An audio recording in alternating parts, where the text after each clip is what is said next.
समर्पण का भाव था उसको छोड़कर ये आए और 13 वर्षों से सक्रिय राजनीति में रहे। सक्रिय राजनीति में सिर्फ एक पार्टी के कार्यकर्ता के रूप में नहीं थे, बल्कि इन्होंने गांव में घूम घूम कर काम करने का काम किया। गांव में जाकर इन्होंने नारी सशक्तिकरण की दिशा में काम किया।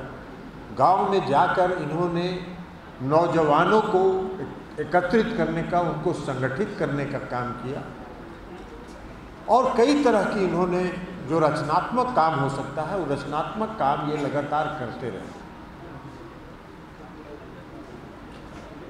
रुपेश जी पैक्स के अध्यक्ष हैं, भी राष्ट्रीय जनता दल के साथ जुड़े रहे और महनार के इलाके में इनका काफ़ी सामाजिक काम है।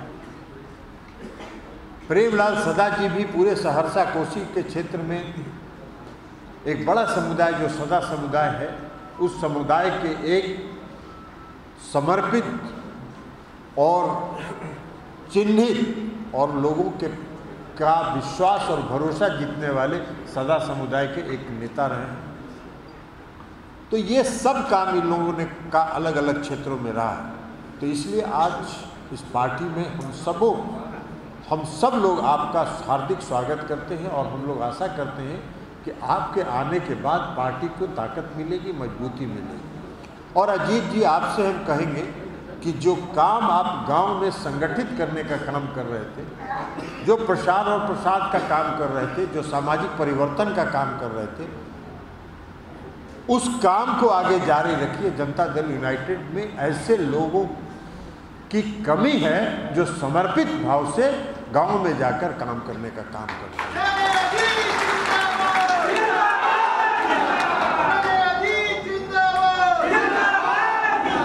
अब उसके बाद एक और बात है, हम सब लोग, जगता भाई हो, हम सब लोग जो स्वर्गीय जननायक कर्पूरी ठाकुर जी की पार्टी के और उनके साथ काम करके आज तक यहाँ तक राजनीति में पहुँचे। जननायक कर्पूरी ठाकुर जी ने बिहार में एक सपना देखा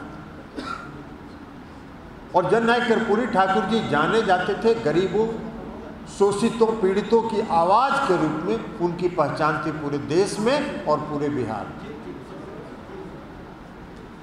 हम सब लोग उनके साथ काम करते थे। और जगता भाई तो अभी कहा अजीत जी ने अपने भाषण में कि राष्ट्रीय जनता दल के जो नेता हैं उनके पुत्र लोग क्यों दूसरी पार्टियों में जा रहे हैं। इन्होंने एक बात कही, इन्होंने कहा कि उनके पिता लोग अपमानित हो रहे हैं उस पार्टी में और पिता दर्द को नहीं समझ रहे हैं, पिता का दर्द पुत्र समझ रहा है और वापस दूसरी पार्टी में पहुंच रहे हैं। हमको कभी कभी आश्चर्य होता है, कभी कभी हमको आश्चर्य होता है। जगता भाई हम सब लोग युवा लोक दल की राजनीति में एक साथ काम किया। स्वर्गीय जननायक कर्पूरी ठाकुर जी थे, जीवित थे, तो उस समय जो युवा लोक दल था, उसका युवा संगठन जो था लोक दल का, उसमें हम सब लोग काम करते थे। हम लोगों को जननायक कर्पूरी ठाकुर जी ने और कुछ सिखाया हो या सिखाया नहीं सिखाया, लेकिन जननायक कर्पूरी ठाकुर जी ने यह सिखाया कि कभी भी सम्मान और आत्मसम्मान और स्वाभिमान के साथ समझौता मत। कभी मुझको आश्चर्य होता है, कभी कभी हमको आश्चर्य होता है कि जगता भाई के जैसे व्यक्ति काहे का किस बात के लिए अपमानित होकर भी वहां पड़े हुए हैं। कौन किस बात के लिए अपमान सह रहे हैं। लेकिन खैर उनकी सोच अलग है। अब वो पता नहीं, हो सकता है उम्र का कुछ तकाजा हो गया हो। अभी तो अजीत जी भीतर से ज़्यादा समझ सकते हैं कि उम्र के तकाजा के कारण उनका जो स्वाभिमान है और आत्मसम्मान है वो नहीं जाग रहा है। लेकिन अजीत जी का सम्मान, आत्मसम्मान और स्वाभिमान जागा और वो आज हम लोग की पार्टी में आ गए। ठीक कहा अजीत जी। जननायक कर्पूरी ठाकुर जी के काम को ही, जो अधूरे काम है उसी को नीतीश कुमार जी आगे बढ़ा रहे। जन ने क्या सोचा था? जननायक कर्पूरी ठाकुर जी ने सोचा था सामाजिक समरसता, समाज में समरसता कायम करने का भाव उनका। और मुख्यमंत्री आदरणीय नीतीश कुमार जी उसी काम को आगे बढ़ा रहे हैं। आखिर न्याय के साथ विकास का जो उनका नारा है वो और है क्या? न्याय के साथ विकास नारा वही है।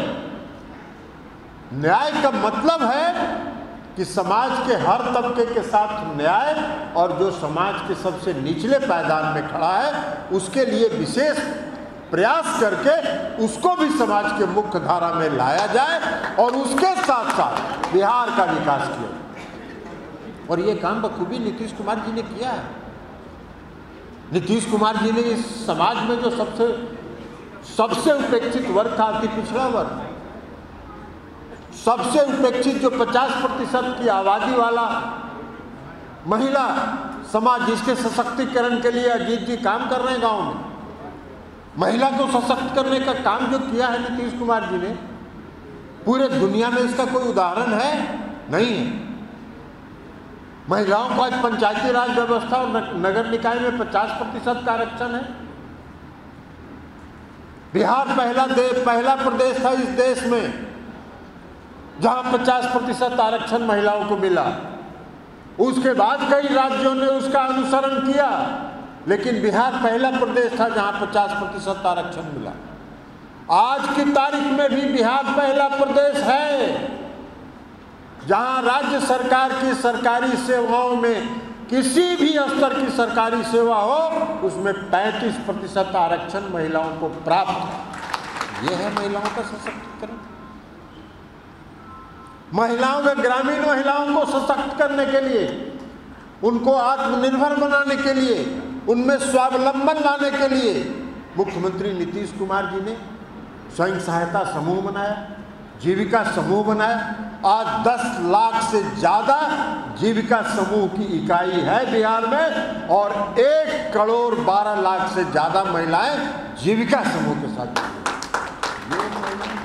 ये महिलाओं के सशक्तिकरण की दिशा में कदम था। दलित वर्ग के, महादलित वर्ग के लोगों के लिए कई तरह की योजनाएं उन्होंने चलाई है। उद्यमी योजना चलाया, परिवहन योजना चलाया, मुख्यमंत्री उद्यमी योजना उन्होंने चलाया, मुख्यमंत्री परिवहन योजना उन्होंने चलाया। तो आज जो काम नीतीश कुमार जी कर रहे हैं वो जननायक कर्पूरी ठाकुर जी के सपनों का बिहार जो बनाने की दिशा में जननायक कर्पूरी ठाकुर जी ने सपना देखा था, और जननायक कर्पूरी ठाकुर जी के सपनों को अगर साकार किया है बिहार की धरती पर किसी ने, तो उस व्यक्ति का नाम है नीतीश कुमार।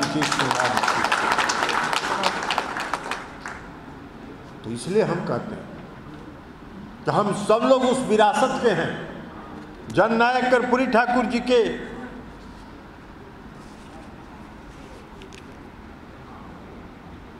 जननायक कर्पूरी ठाकुर जी के अनुयायी रहे।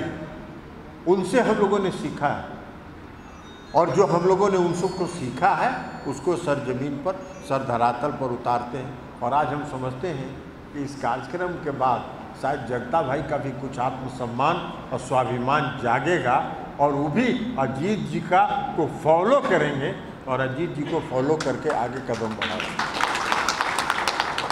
तो इसे आज इस अवसर पर ज़्यादा नहीं करते हुए हम सभी लोगों का जो इस पार्टी में आए हैं उनका स्वागत करते हैं। और रुपेश जी, आप सब लोग जानते हैं कि महेश बाबू कौन थे? महेश बाबू। हाँ, तो महेश बाबू कौन थे? श्री बाबू के मंत्रिमंडल के सहयोगी थे, उनके पोता हैं रुपेश। तो ये सब लोग आज इस पार्टी में शामिल हुए हैं। हम सब लोगों का हृदय से स्वागत करते हैं और अभिनंदन करते हैं।